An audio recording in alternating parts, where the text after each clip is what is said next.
안녕하십니까. 이준석 개혁신당 이준석 후보가 오늘 국회 소통관에서 조금 전에 긴급 기자회견을 열었어요.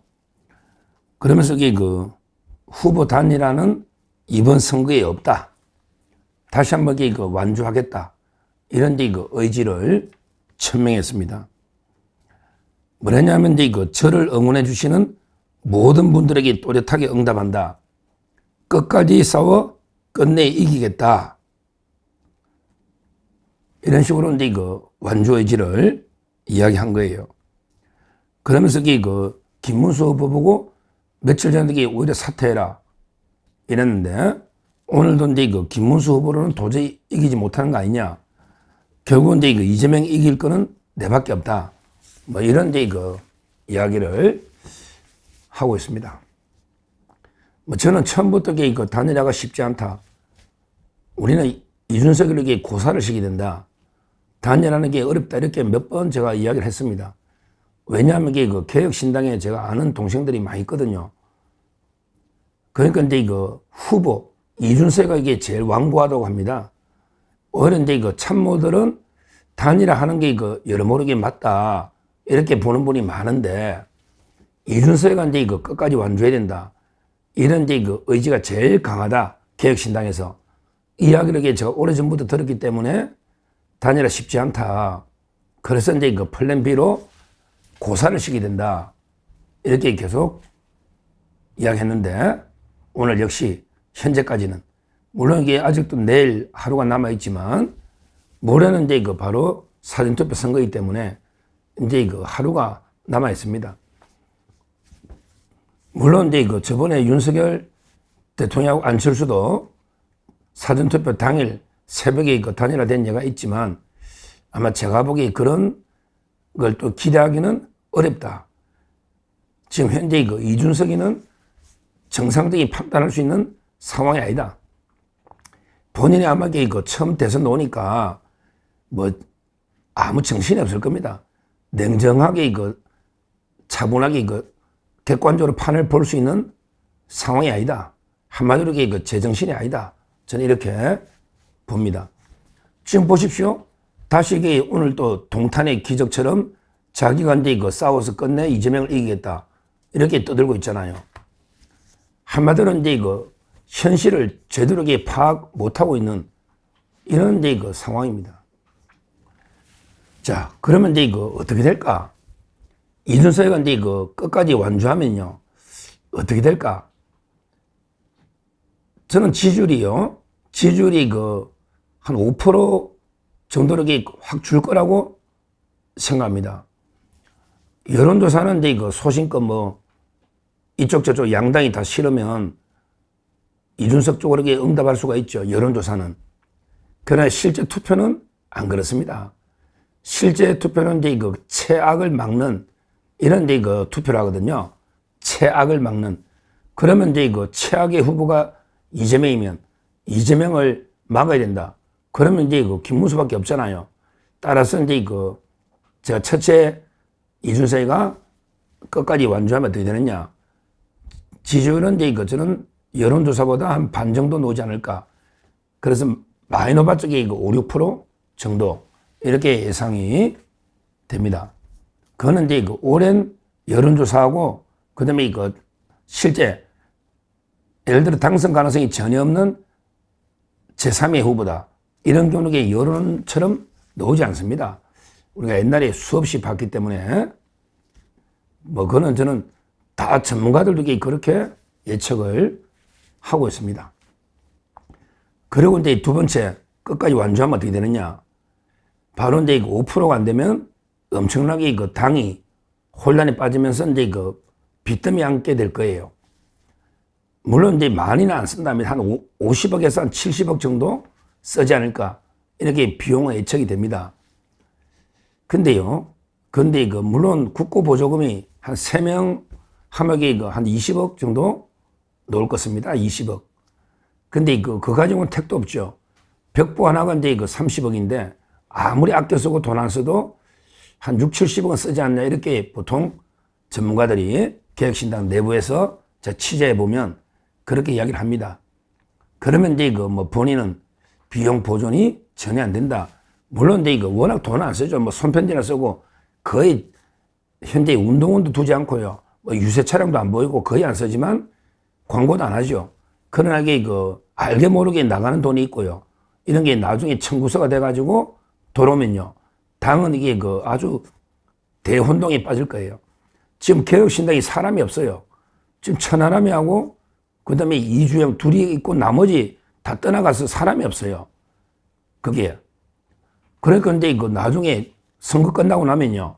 지금에게 이준석 몸값이 좀 있지만 끝나고 나면 이제 극심한 내분에 휩싸일 겁니다. 책임 소재부터 해서. 그때 되면 이준석이 누가 찾겠어요? 찾는 사람이 없어요. 지금에게 단일화 이것 때문에 몸값이 최고조로 올라있지. 근데 선거 끝나면 누가 찾겠어요? 바로 버림받는 거죠. 따라서 이제 일단 당이 급속도로 와야 되면서 제가 보기에 개혁신당은 존속하기 어렵다. 의미 있는 정당으로. 거의 아마 역사 속으로 사라지지 않을까. 두 번째, 자금 문제나 내분으로. 이렇게 두 번째 예상이 됩니다. 개혁신당 가지고 이제 지방선거를 치른다. 이거는 불가능하죠. 당에 사람도 없고, 당원이 자기 말로 이제 10만, 11만 이야기 하는데, 그거 가지고 어떻게 선거를 치르겠습니까? 결국 이제 역사 속으로 사라질 가능성이 많다. 이렇게 두 번째 예측을 하고요. 그 다음에 세 번째, 이준석의 운명은 어떻게 될까? 아마 이준석의 운명은 제가 오늘 조금 전에 YTN 라디오에서도 이야기했지만, 한마디로 배신자 프레임으로 정치적으로 회복하기 어려운 정치 미화가 된다. 미화가 된다. 이렇게 저는 예측을 합니다. 물론 나이가 40인데 이번에 한번 졌다 해서 미래가 있냐 이렇게 생각하지만요.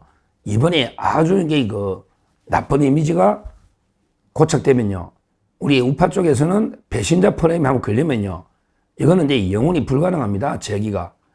옛날에 이인재 의원도 한번 분열돼서 패배하고 나서 그다음부터 정치 재기 어려웠죠. 몇십 년 했지만 의미 있는 정치는 인기 있다는 게 40대였습니다. 이인재 의원 아시잖아요. 이인재. 옛날에 이인재 방지법도 있잖아요. 경선하고 나가서 출마해서.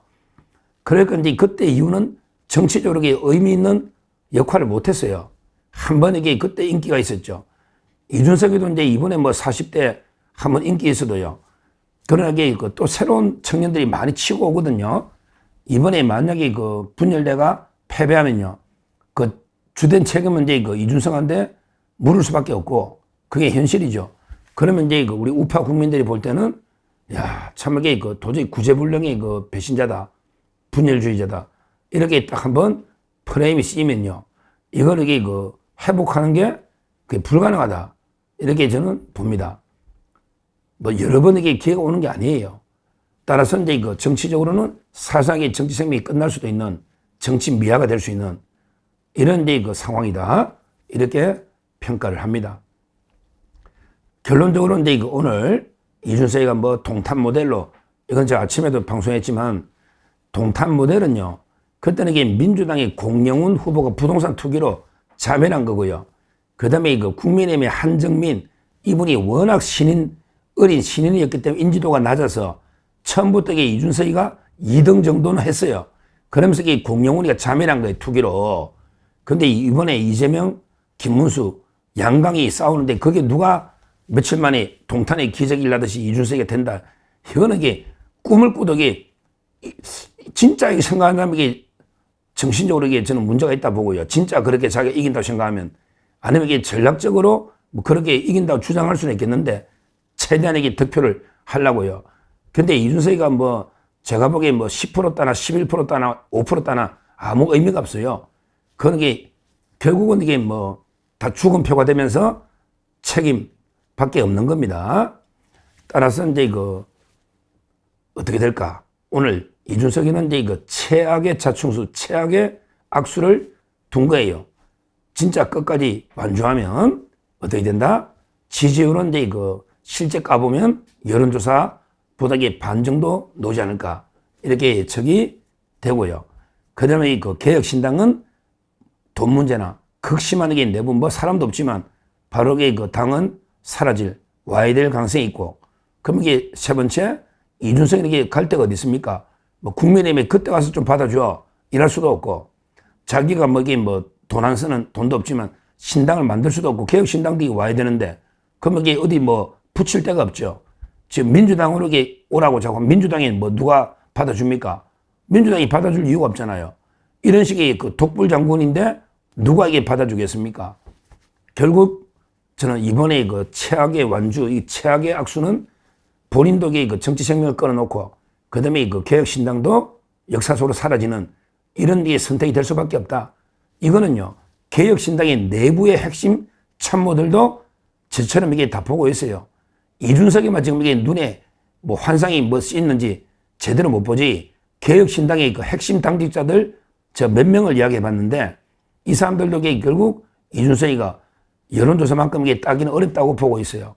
그 다음에 이거 지고 나면 당이 극심한 내용, 극심한 이게 후폭풍으로 당이 어렵다 이렇게 예측하고 있고요. 그 다음에 거기 몸담고 있는 사람들도 나름대로 정치의 꿈을 꾸는 사람이잖아요. 예를 들어 뭐 지방선거도 한번 나가고 싶다, 총선도 한번 나가고 싶다 이런데요. 근데 국민의힘하고 합쳐가지고 차라리 지분이라도 챙겨서 뭐 이게 놓을 수가 있는데, 근데 끝까지 완주해버리면 거기에 이준석의 참모들은 아무것도 남는 게 없죠. 자기들에게 정치생도 끝나는 거죠.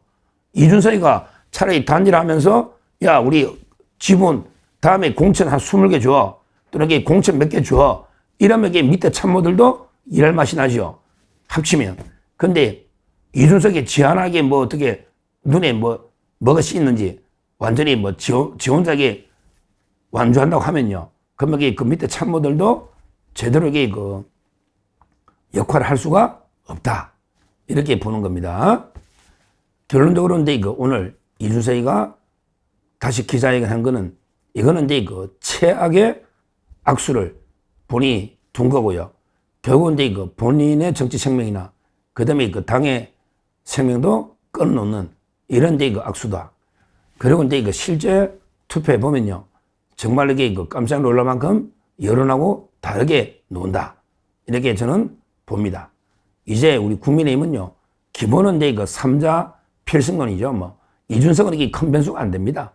결국은 이제 그 이재명과 김문수의 양강 싸움으로 갈 수밖에 없고요. 지금 현재 언제 오늘까지만 여론조사 나오고요. 오늘 나온 것도 그 6%부터 또 뭐 10% 이상까지 여러 개가 나왔는데, 앞으로 이제 내일부터는 공표가 안 됩니다. 공표가 안 돼도 조사는 계속 할 거예요. 그러면 이제 저희 방송에서도 제가 공표를 못 해도 계속 취재나 듣긴 하기 때문에 암시적으로 이제 제가 방송을 할 수밖에 없고, 수치를 정확하게 내일부터는 말씀드리기 어렵다, 이 말씀도 드리고, 오늘 특히 저녁에 마지막 정치 분야 토론이 있습니다. 이 분야는 이제 이재명이가 가장 어렵지 않을까. 왜? 지금 정치 분야, 사법 분야 가면요, 이재명이가 이제 말 바꾼 게 너무 많아요. 대표적인 게 불체포특권을 포기하겠다, 이게 옛날에 2022년 공약이 있었는데 이제는 포기할 수가 없잖아요. 따라서 이제 불체포특권 포기할 거냐 말 거냐 이런 식으로 추궁하고요. 그 다음에 개헌에 대해서도 너 현직 대통령도 5년 하고 또 국민의 뜻이 있으면 8년 더 한다. 그러면 13년 장기 독재를 본인 입으로 이야기를 했거든요. 국민 뜻에 따라서 헌법 부칙 바꾸면 된다. 이것도 우리가 추궁할 수 있고요. 그리고 이제 공약에 보면 대법관을요, 늘린다고 공약에 들어가 있어요. 근데 이번에 뭐 대법관을 늘리면서 법조인이 아는 사람들에게 하자. 그러니까 김어준도 하고 뭐 유시민도 하고 김재동이도 하고 이런 법을 지금은 처리 안 되지만 공약집에도 들어가 있고요. 그리고 장경태나 아직도 처리 안 하고 있는 이런 상황이, 정청래도 대법원의 따끔한 맛을 보여주겠다 이러고 있잖아요. 오늘은 이재명이가 아주 곤란한, 자기가 말 바꾼 것부터 최근에 사법 유린 이런 문제, 여러 가지 이제 또 개헌 문제에서 아주 이제 이재명이가 오늘 힘들 겁니다. 오늘 또 토론하면 또 이 격차가 상당히 좁혀지지 않을까. 결국 제가 오늘 YTN의 박원석 이게 좌파인데 박원석은 민주당이 그 오라고 했는데 안 갔대요. 그 정의당에 의원했잖아. 방송 많이 하는 박원석 의원. 정의당에서 결국 자기는 이제 그 권영국 후보를 밀겠다. 이렇게 끝까지 의리 지키겠다고 하더라고요. 권영국. 민주당에서 이게 오라고 했는데 그 7인의 멤버 중에 김영진이라고 있잖아요. 이재명의 그 최측근 중앙대 후배 김영진. 오라고 해도 본인은 민주당 안 가고 끝까지 권영국을 밀겠다. 이렇게 저 방송한 걸 봤는데 근데 끝나고 야 얼마 차이 날 것 같아. 이랬더니 결국 정의당에서도 이제 그 5% 미만 다 이렇게 보고 있습니다. 아마 상당히 그 박빙의 승부가 벌어질 거는 분명하다. 저는 충분히 그 이준석 완주를 원래부터 전제하고 작전을 짰기 때문에 이준석 표를 하는 게 그 여론조사보다 5%만 줄이고 이걸 우리가 가져오면 딱 이 박빙이 되는데 그렇게 될 가능성이 많다. 다시 한번 이게 그 강조하지만 이준석 찍는 표는 이재명 표다. 이준석이 찍으면 이재명 된다. 이거는 그 너무나 상식적인 거 아닙니까? 이준석 찍으면 이준석의 미래는 어차피 없는 거예요. 한 표 더 받으나 안 받으나 미래는 없는 거예요. 결국에 이준석 찍으면 이재명 되는. 따라서 이게 어떤 경우든 이번에 이준석 찍어서는 안 된다. 이걸 이제 우리가 대대적으로 캠페인으로 승부수를 던져야 된다. 이렇게 말씀을 드립니다. 감사합니다.